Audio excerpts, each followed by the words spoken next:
Welcome to Samba Samba. Enjoy the video. In this video, I will explain how to make your barbecue sauce better.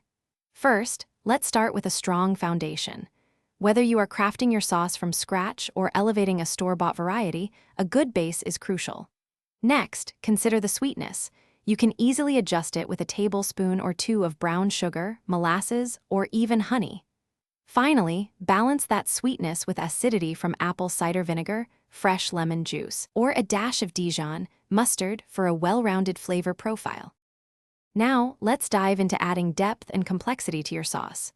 To achieve a rich, smoky flavor, try incorporating a few drops of liquid smoke or a teaspoon of smoked paprika.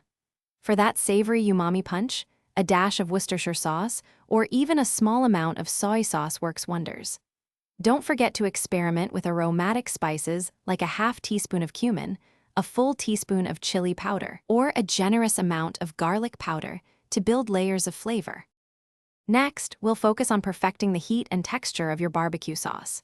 If you enjoy a kick, carefully add a quarter teaspoon of cayenne pepper or a few dashes of your preferred hot sauce, tasting as you go.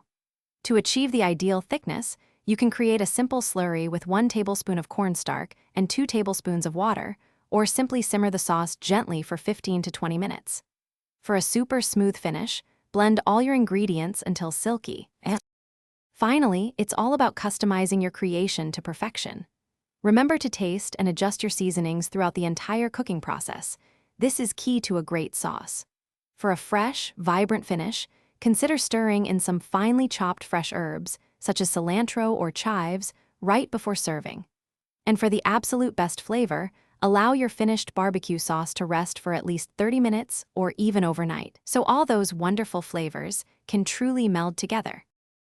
Thanks for watching. Consider subscribing if we helped you.